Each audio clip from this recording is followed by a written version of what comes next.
Dear student, আজকে আমি তোমাদের 3 নম্বর অধ্যায় মৌলসমূহের শ্রেণীবিভাগ ও ধর্মাবলীর পর্যাবৃত্তি এই অধ্যায়টি শুরু করব। তো দেখো, প্রাকৃতিক ও মনুষ্যসৃষ্ট মৌল নিয়ে এখনো পর্যন্ত 118টি মৌলের কথা জানা গেছে। তাহলে এই এতগুলো মৌল এবং এই মৌলগুলো থেকে যে বিপুল সংখ্যক যৌগের সৃষ্টি হয় এবং তাদের যে বৈচিত্র্যপূর্ণ ধর্ম, সেগুলোকে আলাদাভাবে আয়ত্ত করা অসম্ভব। তাই কিভাবে মৌলগুলিকে একটি সুসংবদ্ধ তালিকায় সুবিন্যস্ত করা যায় তার চেষ্টা বহুদিন থেকেই হয়ে আসছে। তো প্রথম দিকে বিজ্ঞানীরা মৌলগুলিকে ধাতু এবং অধাতু এই দুই ভাগে ভাগ করেছিলেন, কিন্তু এই বিভাজন খুব বেশি ফলপ্রসূ হয়েছিল না। কারণ কি, ধাতব ও অধাতব মৌলের ধর্মের প্রভেদ খুব বেশি স্পষ্ট নয়, বা ধাতু ও অধাতু ছাড়াও আমরা কিছু মৌলের সন্ধান পাবো যেগুলো এদের মাঝামাঝি ধর্মবিশিষ্ট, যেগুলোকে আমরা ধাতুকল্প বলি। ঠিক আছে, তাই এই সব সমস্যার কারণে এই তালিকা ব্যর্থ হয়ে গিয়েছিল। তারপরে বিজ্ঞানীরা মৌলগুলির ভৌত ও রাসায়নিক ধর্মের সাদৃশ্যের ভিত্তিতে তাদের শ্রেণীবিন্যাস করার চেষ্টা চালিয়ে যান। বিশেষ করে ডাল্টনের পরমাণু তত্ত্ব আবিষ্কার হওয়ার পর মৌলসমূহের পারমাণবিক গুরুত্ব ও তাদের ধর্মের সমন্বয় সাধন করে মৌলগুলির শ্রেণীবিন্যাসের প্রচেষ্টা বিশেষ গুরুত্ব লাভ করেছিল। মৌলগুলির ভৌত ও রাসায়নিক ধর্ম অনুশীলনের জন্য আমাদেরকে 4টে সূত্র জানতে হবে। সেগুলো কি কি? ডোবেরিনারের ট্রয় সূত্র, টেলুরিক কুণ্ডলী সূত্র বা শাকুরতোয়ার টেলুরিক কুণ্ডলী সূত্র, তারপরে নিউল্যান্ডসের অষ্টক সূত্র এবং মেন্ডেলিভের পর্যায় সূত্র। এই 4টি সূত্র আমাদেরকে জানতে হবে, তবেই মৌলগুলির ভৌত ও রাসায়নিক ধর্মের অনুশীলনের যে ইতিহাস, সেটা আমরা জানতে পারবো। প্রথমেই আমরা জানব ডোবেরিনারের ট্রয় সূত্র সম্পর্কে। জার্মান বিজ্ঞানী ডোবেরিনার 1817 সালে এই সূত্রটি আবিষ্কার করেছিলেন। তিনি কতকগুলি মৌলকে, যাদের ভৌত ও রাসায়নিক ধর্মের সাদৃশ্য আছে, তাদের পারমাণবিক গুরুত্ব অনুযায়ী সাজিয়েছিলেন এবং বলেছিলেন যে রাসায়নিকভাবে সদৃশ প্রতি 3টি মৌল শ্রেণীর মাঝের মৌলটির পারমাণবিক গুরুত্ব মোটামুটিভাবে অপর মৌল দুটির পারমাণবিক গুরুত্বের গড় হয়। যেমন ধরো, এখানে লিথিয়াম, সোডিয়াম, পটাশিয়াম এরা মোটামুটি রাসায়নিকভাবে সদৃশ। তাহলে লিথিয়ামের পারমাণবিক গুরুত্ব 7 আর পটাশিয়ামের পারমাণবিক গুরুত্ব 39। তাহলে সোডিয়ামের পারমাণবিক গুরুত্ব কত হবে? দেখো, লিথিয়ামের পারমাণবিক গুরুত্ব প্লাস পটাশিয়ামের পারমাণবিক গুরুত্ব বাই 2 সমান কত? 7 প্লাস 39/2 সমান 23। এবং আমরা দেখতে পাই যে সোডিয়ামের পারমাণবিক গুরুত্ব 23 হয়। তাহলে এই সূত্রের সাহায্যে আমরা মাঝের মৌলের পারমাণবিক গুরুত্ব নির্ণয় করতে পারছি। অর্থাৎ রাসায়নিকভাবে সদৃশ 3টি মৌলের মধ্যে মাঝের মৌলের পারমাণবিক গুরুত্ব অপর দুটি মৌলের পারমাণবিক গুরুত্বের গড়। দেখো, এখানে কতগুলো উদাহরণ দেওয়া আছে। Calcium, strontium, barium, sulphur, selenium, tellurium, chlorine, bromine, iodine. হ্যাঁ, এগুলো দেখো মাঝের মৌলগুলির যে পারমাণবিক গুরুত্ব, সেগুলো অপর দুটি মৌলের পারমাণবিক গুরুত্বের গড় বা মোটামুটিভাবে গড়। ঠিক আছে, কিন্তু এই সূত্রটি সব মৌলের ক্ষেত্রে প্রযোজ্য হবে না। কিছু কিছু মৌলের ক্ষেত্রে এই সূত্রটি প্রযোজ্য হয়েছিল, তাই এই সূত্রটি পরে বাতিল হয়ে যায়। এরপরে আমরা জানব শাকুরতোয়ার টেলুরিক কুণ্ডলী সূত্র। এই সূত্রটি আবিষ্কার করেছিলেন 1862 খ্রিস্টাব্দে। দেখো, আগের সূত্রটি আবিষ্কার হয়েছিল 1817 সালে। তারপরে বিজ্ঞানীরা অনেক চেষ্টা করেছিল, কিন্তু এই সূত্রটা এসেছে অনেক পরে, 1862 সালে। তার মানে অনেকটা গ্যাপ ছিল, অনেক চেষ্টা করার পরেও তারা ব্যর্থ হয়েছিল। এবং শাকুরতুয়া যে সূত্রটি আবিষ্কার করেছিলেন সেখানেও মৌলগুলিকে পারমাণবিক গুরুত্ব অনুযায়ী বা ক্রমবর্ধমান পারমাণবিক গুরুত্ব অনুযায়ী সাজানো হয়েছিল এবং এখানে সব মৌলগুলোকে সাজানোর প্রথম প্রচেষ্টা করা হয়েছিল। এবং কি করা হয়েছিল যে একটা চোঙের গায়ে 45 ডিগ্রি কোণে আনতভাবে মৌলগুলিকে সাজানো হয়েছিল এবং পরপর যে তোমার একটা সারিতে যে মৌলগুলো পড়বে, হ্যাঁ, সেই মৌলগুলোর মধ্যে কী হবে, তোমার ভৌত রাসায়নিক ধর্মের সাদৃশ্য থাকবে। ঠিক আছে, অর্থাৎ একটা চোঙের গায়ে মৌলগুলিকে 45 ডিগ্রি কোণে আনতভাবে যদি জড়ানো হয় তাহলে একই রেখায় যে মৌলগুলো পড়বে সেই মৌলগুলোর মধ্যে রাসায়নিক ধর্মের পর্যাবৃত্তি ঘটবে। কিন্তু এই সূত্রটি সমস্ত মৌলের ক্ষেত্রে প্রযোজ্য হয়েছিল না, তাই এটাও পরে ব্যর্থ হয়ে যায়। এরপরে আমরা জানব নিউল্যান্ডসের অষ্টক সূত্র। এটা আবিষ্কার হয়েছিল 1864 সালে। ইংরেজ বিজ্ঞানী নিউল্যান্ডস, তিনি ছিলেন একজন সঙ্গীত প্রেমিক, তাই সঙ্গীতের সঙ্গে রসায়নের একটা মেলবন্ধন করার চেষ্টা করেছিলেন। সঙ্গীতে যেমন দেখো সা রে গা মা পা ধা নি, পরে আবার সা আসছে, তার মানে কি হচ্ছে 1 থেকে 7 পর 8 নম্বরে আবার সা আসছে। তাই তিনি বলেছিলেন যে মৌলগুলিকেও যদি ক্রমবর্ধমান পারমাণবিক গুরুত্ব অনুযায়ী সাজানো হয় তাহলেও 1 থেকে 7 পর অষ্টম মৌল প্রথম মৌলের সদৃশ ধর্ম দেখাবে। যেমন দেখো এখানে lithium, beryllium, boron, carbon, nitrogen, oxygen, fluorine এগুলো পরপর পারমাণবিক গুরুত্ব অনুযায়ী সাজানো আছে। তারপরে কি আছে sodium, magnesium, aluminium, silicon, phosphorus, sulphur, chlorine, potassium, calcium. তো এইভাবে সাজানোর ফলে দেখা গেল যেগুলো তোমার একই রেখায় বা একই উল্লম্ব রেখায় পড়ছে সেগুলোর ধর্ম একই রকম হবে। কিন্তু এই সূত্রটি বেশি দূর এগোয়নি, এটা শুধুমাত্র ক্যালসিয়াম পর্যন্তই পাওয়া গেছে। ভারী মৌল অর্থাৎ ডি ব্লক মৌলের শুরু থেকে আর কার্যকরী হবে না এই সূত্রটি, শুধুমাত্র হালকা মৌলগুলির ক্ষেত্রেই ভালোভাবে প্রযোজ্য হয়েছিল। তাহলে এখান থেকে দেখতে পেলাম যে লিথিয়াম, সোডিয়াম, পটাশিয়ামের একই রকম ধর্ম, বেরিলিয়াম, ম্যাগনেসিয়াম, ক্যালসিয়ামের একই রকম ধর্ম, বোরন, অ্যালুমিনিয়ামের একই রকম ধর্ম, নাইট্রোজেন, ফসফরাসের একই রকম, হ্যাঁ, অক্সিজেন, সালফার একই রকম, ফ্লোরিন, ক্লোরিন একই রকম হবে। এবং যে কোনো মৌল থেকে যদি আমরা গণনা শুরু করি তার ঠিক পরে 7 নম্বর পরের যে মৌলটি আসবে তার সঙ্গে প্রথম মৌলটির তোমার রাসায়নিক ধর্মের সাদৃশ্য দেখাবে। এরপরে আমরা জানব মেন্ডেলিফের পর্যায়সূত্র। রাশিয়ান বিজ্ঞানী মেন্ডেলিফ 1869 সালে এই সূত্রটি আবিষ্কার করেছিলেন এবং এই সূত্র আবিষ্কারের সময় মাত্র 63টি মৌল আবিষ্কৃত হয়েছিল। নিষ্ক্রিয় মৌলগুলির আবিষ্কার তখন হয়নি। তো মেন্ডেলিফের পর্যায়সূত্র কী ছিল? যে মৌলসমূহের ভৌত ও রাসায়নিক ধর্মাবলী মৌলগুলির পারমাণবিক গুরুত্ব বৃদ্ধির সাথে সাথে পর্যায়ক্রমে পুনরাবৃত্ত হয়। অর্থাৎ এখানেও মৌলগুলিকে ক্রমবর্ধমান পারমাণবিক গুরুত্ব অনুসারে সাজানো হয়েছিল এবং একটা নির্দিষ্ট সময় অন্তর বা একটা নির্দিষ্ট নাম্বার পরে তোমার মৌলগুলো যে ধর্ম সেগুলো পুনরাবৃত্ত হবে। এবং মেন্ডেলিফ সব মৌলগুলিকেই বলে দিলেন, যেটা আগে হয়েছিল না।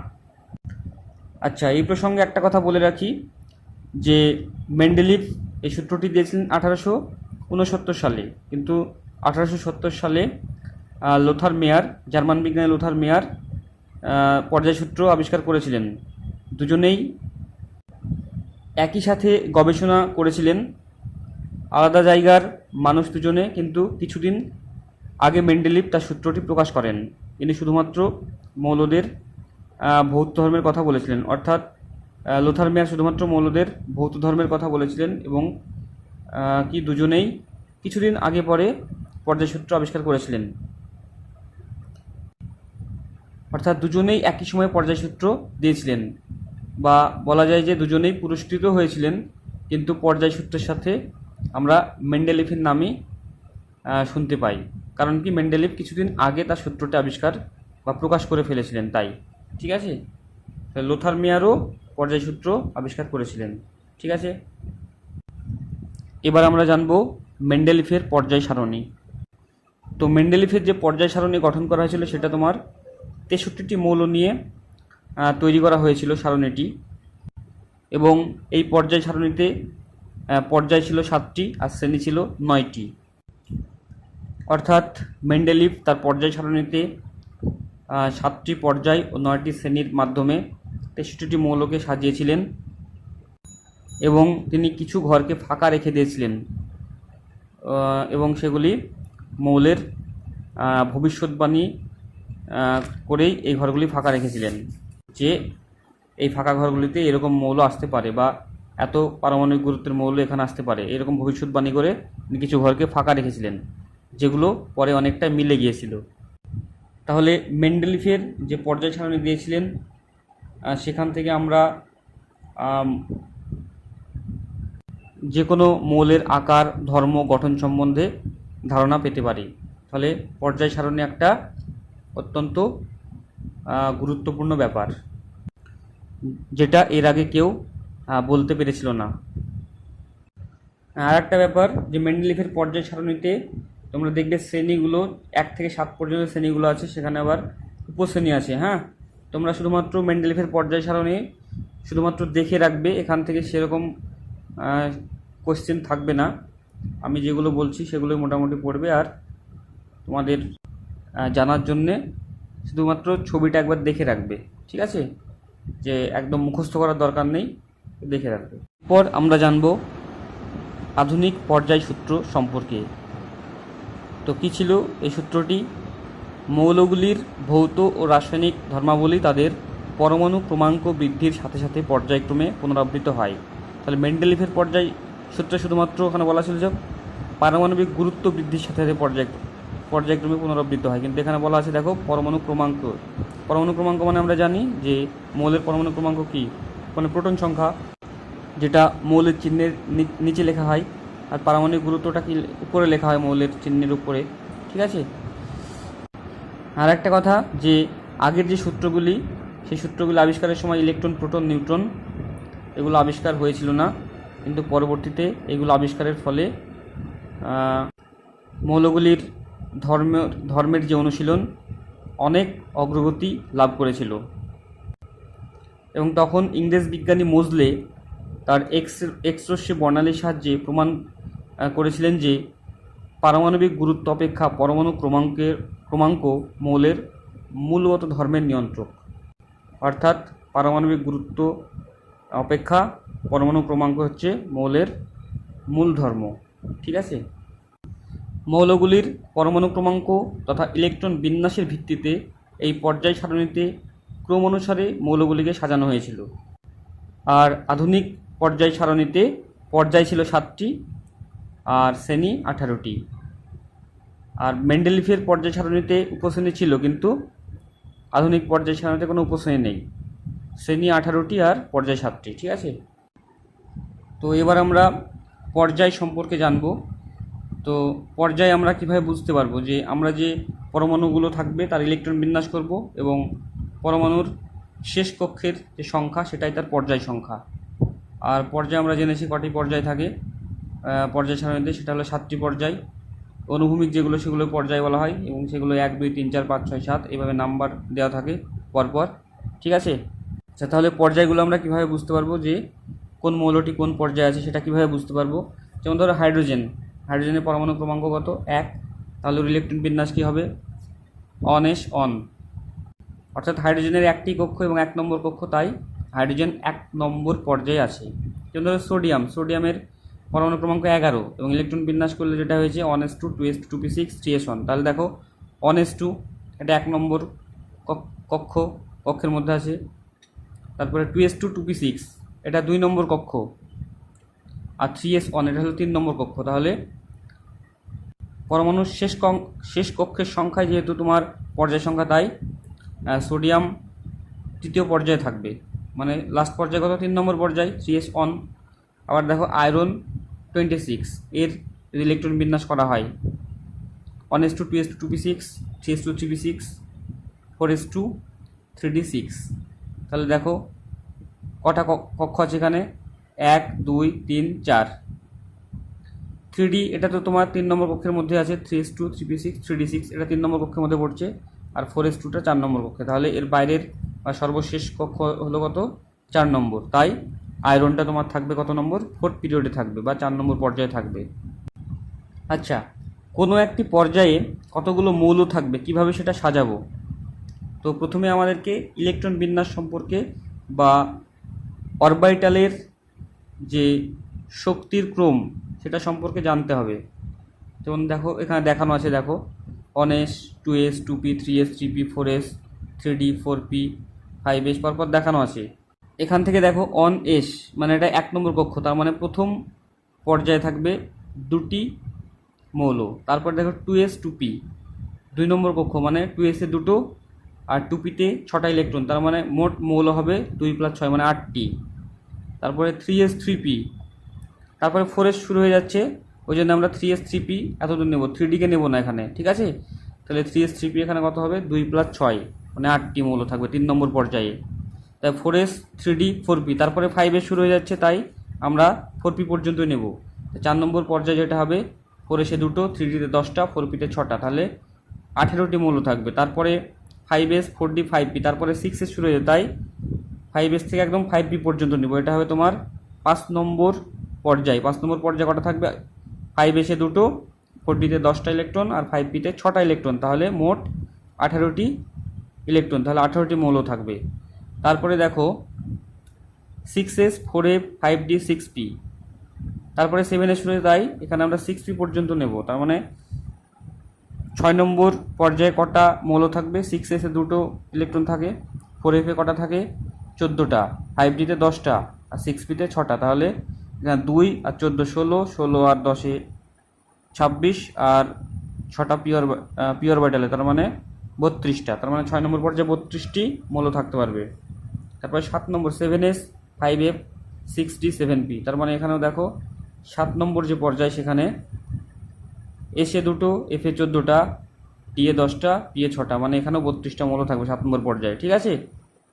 এবার দেখো এখানে কোনো একটা পর্যায়ে কতগুলো মৌল থাকবে সেটা কার উপরে নির্ভর করবে, এগুলো আমরা কিভাবে বুঝতে পারবো?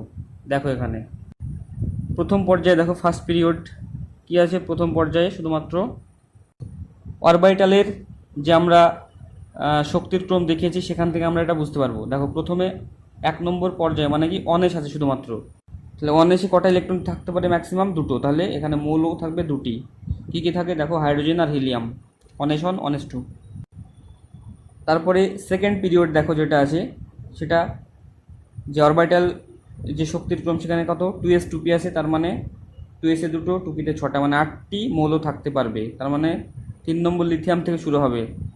এবং ইলেকট্রন বিন্যাস 1s 2 2s 1, বা আমরা বাইরের শুধুমাত্র অরবিটালের ইলেকট্রন বিন্যাসটা দেখাতে পারি, মানে কি ডট ডট দিয়ে 2s 1 লিখতে পারি এখানে, একদম এখান থেকে শুরু হবে, দিয়ে তোমার তারপরে 2s 1 এর পরে 2s 2 ভর্তি হবে, 2s 2 ভর্তি হওয়ার পরে একদম তারপর 2p 1 হবে, তারপর 2p 2 একদম 2p 6 পর্যন্ত চলবে, তার মানে 10 নম্বর নিয়ন পর্যন্ত, তার মানে 8টা মৌল থাকবে লিথিয়াম থেকে নিয়ন, তার মানে বাইরের পক্ষে ইলেকট্রন বিন্যাস হবে কত? 2s 2 2p 6, ঠিক আছে? তারপরে থার্ড পিরিয়ডে দেখো এখানে যে অরবিটালের যে শক্তির ক্রম দেখানো সেখানে দেখো 3s 3p, তারপরে 4s শুরু হয়েছে, ওই জন্যে 3s 3pটা হবে থার্ড পিরিয়ড 3 নম্বর পর্যায়ে। তাই এখানে কটা? s এ 2টো pতে 6টা, মানে 8টি ইলেকট্রন থাকবে, তার মানে 8টি মৌল সংখ্যা 8 হবে।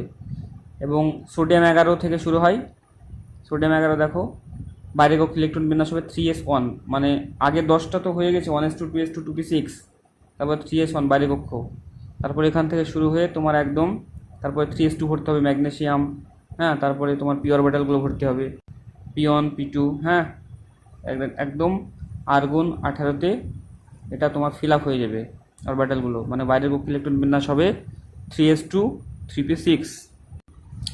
একইভাবে দেখো ফোর্থ পিরিয়ডে কী কী অরবিটাল আছে? 4s 3d 4p, তার মানে এখানে 18টি মৌল থাকবে।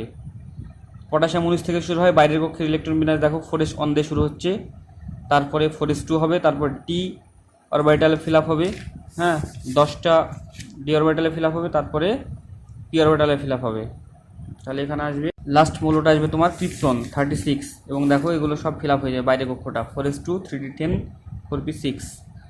তারপরে ফিফথ পিরিয়ড যেটা আছে সেখানে কী কী অরবিটাল আছে 5s2 4d10 5p6, তাহলে এখানেও থাকবে 18টি মৌল এবং শুরু হবে রুবিডিয়াম 37 থেকে। বাইরে কক্ষ ইলেকট্রন বিন্যাস কত হবে 5s1, তারপরে 5s2, তারপরে ডিএ ফিল আপ হওয়ার পরে 10টা মৌলর পরে তারপরে পি অরবিটালগুলো 6টা ফিল আপ হবে, দিয়ে তোমার একদম লাস্ট মৌল আসবে এখানে 5 নম্বর পর্যায়ে জেনন 54, এবং বাইরের কক্ষ ইলেকট্রন বিন্যাস হবে 5s2 4d10 5p6। তারপরে আছে দেখো সিক্সথ পিরিয়ড যেটা দেখানো আছে, কী কী অরবিটাল আছে 6s2 4f 5d আর 6p, তাহলে এখানে এসে দুটো এফে 14টা আর ডিএ 10টা আর পিএ 6টা, তার মানে 32টা মৌল থাকতে পারে 6 নম্বর পর্যায়ে। দেখো এখানে শুরু হবে সিজিয়াম দিয়ে 55 সিজিয়াম দিয়ে, এবং বাইরের কক্ষে ইলেকট্রন বিন্যাস কি আছে 6s1, ঠিক আছে 54 জেনন পর্যন্ত ভর্তি হয়ে গেছে, তারপরে 6s থেকে শুরু হচ্ছে মানে বাই 6s1, তারপরে 6s2 হবে, তারপরে তোমার এফ অরবিটালে ভর্তি হবে। দেখো বেরিয়ামে 56 6s2 হলো, তারপরে 57 হচ্ছে ল্যান্থানাম, এটা হচ্ছে 6s2 এফে ভর্তি হওয়ার কথা, কিন্তু এখানে এফে না ঢুকে এটা ডি অরবিটালে যাবে, এটা হচ্ছে তোমার ব্যতিক্রম, ঠিক আছে। শুধুমাত্র ল্যান্থানামের ক্ষেত্রে এফে প্রবেশ করার কথা, কিন্তু এটা প্রথমে ডি অরবিটালে প্রবেশ করবে। তারপরের মৌলগুলোতে তোমার ইলেকট্রনগুলো প্রবেশ করবে এফ অরবিটালে, অর্থাৎ দেখো 58 সিরিয়াম, এখানে দেখো 6s2 4f on 5d on, তারপরে কী হবে 6s2 4f2 5d অন, তারপর 4f3 5d অন, এইভাবে তোমার পরপর একদম 14টা ইলেকট্রন এফ অরবিটালে ফিল আপ হওয়ার পরে তারপরে তোমার ডি অরবিটালে ফিল আপ শুরু হবে, তার মানে একদম 71 লিউটেশিয়াম পর্যন্ত তোমার এফ অরবিটালে ভর্তি হতে থাকবে ইলেকট্রনগুলো। তার মানে এই যে 14টি মৌল পাবো এগুলোকে আমরা বলবো ল্যান্থানয়েডস মৌল, ঠিক আছে। আচ্ছা, তাহলে এরকম তোমরা 14টি ল্যান্থানয়েডস মৌল দেখতে পাবে, এবং এগুলোকে দেখবে জায়গা দিতে পারেনি, তাই পর্যায় সারণীর নিচে স্থান দেওয়া হয়েছে এই মৌলগুলিকে। তাহলে এফ অরবিটাল ফিল আপ হওয়ার পরে এবার ডি অরবিটালে 10টা, মানে আগে তো একটা ফিল আপ হয়েছিল, এবার বাকি 9টা ডি অরবিটালে ঢুকবে। তাহলে 72 হাফনিয়াম থেকে 4f14 5d2, তারপরে একদম ডি অরবিটাল ফিল আপ হয়ে একদম মার্কারি 80, তোমার 6s2 4f14 5d10, মানে 10টা ফিল আপ হয়ে গেল। তাহলে ডি অরবিটাল ফিল আপের পরে তখন আবার কি বাকি থাকছে পি অরবিটাল ফিল আপ হবে, তার মানে 81 থ্যালিয়াম থেকে দেখো ডি পর্যন্ত ফিল আপ হয়ে গেছে, তার মানে 6p1 শুরু হলো, তারপরে একদম 6টা পি অরবিটালে ইলেকট্রন ঢুকতে পারে, তাই রেডন 86 পর্যন্ত যাবে, 6s2 4f14 5d10 6p6, ঠিক আছে।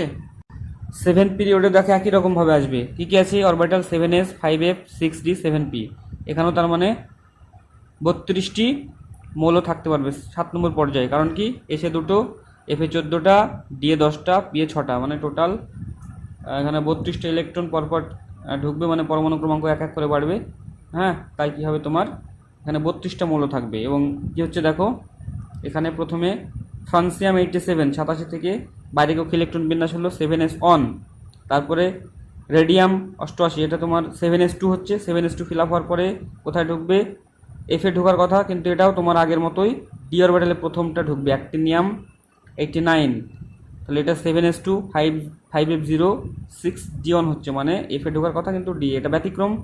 তারপরে কিন্তু সবগুলো একদম 14টা ইলেকট্রন পরপর এফ অরবিটালে প্রবেশ করবে, যেমন 90 thorium 7s2 5f1 6d on, 91 প্রোটোঅ্যাক্টিনিয়াম 7s2 5f2 6d on, হ্যাঁ, পরপর তোমার একদম 103 লরেন্সিয়াম পর্যন্ত চলতে থাকবে, এবং দেখবে 7s2 5f14 6d অন, মানে একদম এফ অরবিটাল ফিল আপ হয়ে গেল, ঠিক আছে। তাহলে অ্যাক্টিনিয়ামের পরে যে এই 14টি মৌল আসছে এইগুলোকে বলা হয় অ্যাক্টিনয়েডস, ঠিক আছে। ল্যান্থানামের পরে ল্যান্থানয়েডস, অ্যাক্টিনিয়ামের পরে অ্যাক্টিনয়েডস। তোমার এই 14টি মৌলকেও পর্যায় সারণীতে জায়গা দিতে পারেনি, তাই এগুলোকে নিচে স্থান দেওয়া হয়েছে, পর্যায় সারণীর নিচে স্থান দেওয়া হয়েছে, তোমরা বইয়ে দেখলে বুঝতে পারবে পর্যায় সারণীটা। তারপরে তোমার এফ অরবিটাল ফিল আপের পরে আবার ডি অরবিটালে ফিল আপ শুরু হবে, রাদারফোর্ডিয়াম 104 থেকে শুরু হবে, 7s2 5f14 6d2 তারপর D3 D4 এভাবে চলতে থাকবে, দিয়ে একদম কোপারনেসিয়াম CN112। এখানে দেখো একদম 7s2 5f14 6d10, মানে তোমার পুরোটা ফিল আপ হয়ে গেল। তারপরে ডি অরবিটাল ফিল আপের পরে তখন পি অরবিটাল ফাঁকা আছে, পি অরবিটাল একটা করে ঢুকতে থাকবে। তাহলে 113 নম্বর আনট্রাইয়াম UUT, এটা থেকে তোমার শুরু হচ্ছে দেখো 7s2 5f14 6d10 7p1, তারপরে P2 P3 করে এক করে একদম P6 পর্যন্ত যাবে। তার মানে একদম অর্গানোসিন OG 118, দেখো 7s2 5f14 6d10 7p6। তাহলে এইভাবে তোমার মৌলগুলো পরপর ফিল আপ হতে থাকবে এবং পর্যায় সারণীতে এইভাবে মৌলগুলো কোন পর্যায়ে কটা মৌল আছে আমরা এইভাবে আমরা নির্ণয় করতে পারবো। ঠিক আছে।